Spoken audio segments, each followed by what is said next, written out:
I always felt like she was a celebrity when I was a kid because she lived in California, maybe. But I think that she gave people that feeling like that they were really special, and she was really special.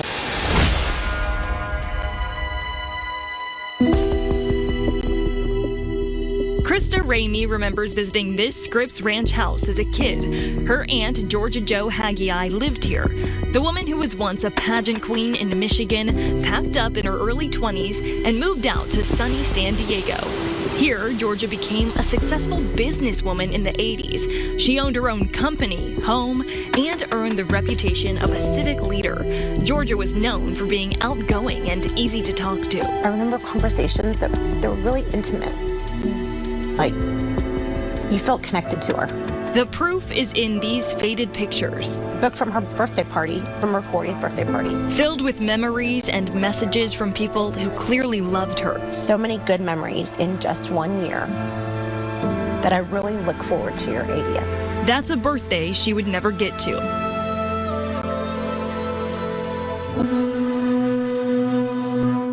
It was March 31st, 1986. About 5 o'clock in the morning, several phone calls came into the San Diego Police Department reporting shots fired. Tony Johnson is a retired senior investigator for the San Diego County District Attorney's Office. Police reports from that morning say the front door to the house was open. Officers could see a person lying inside, face down on the carpet of the living room floor, and a dog barking viciously standing over the body. That body was Georgia's. When the door opened and she was shot, the killer shot her once in the chest and then stepped inside the doorway and shot her a second time, basically contact wound to the back of the head.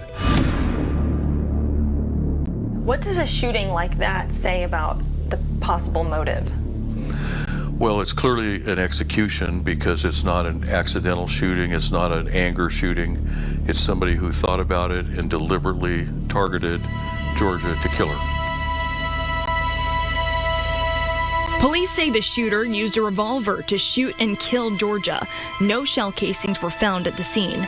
Neighbors said they saw someone running away shortly after the gunshots, but no one gave police a good description. No gun, no casings, no suspect description, just a mystery. Why Georgia, and why here? At the time, this was a very quiet and safe cul-de-sac, a lot like it still is today. So Georgia's murder rattled neighbors here and rattled her family living states away. I just thought, who would do this? Like, why? I always wanted to know the why. Investigators have their theories. The killer would have a personal motive. It might be something involving emotion, love, money. A year after her murder, Georgia's parents made this plea to people in San Diego. We feel that someone knows something and they're covering up for each other. Almost 40 years later, Krista believes that's still the case. How do you carry that around? You tell someone in a moment of weakness, a confidant. Does that person then think that they can't live with knowing that, maybe?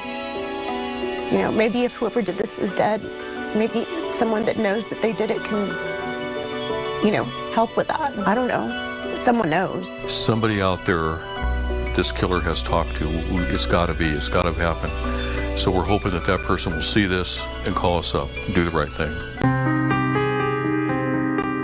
Krista keeps everything she possibly can from the days when Georgia was still alive. I feel like if I let anything go that I have of hers, I'm letting her go. Instead, she hangs on to this book, the photographs. She was generous, kind, charismatic, and she mattered. And hangs on to hope that someday they will find out who murdered Georgia Joe. Natalie Chuck, ABC 10 News.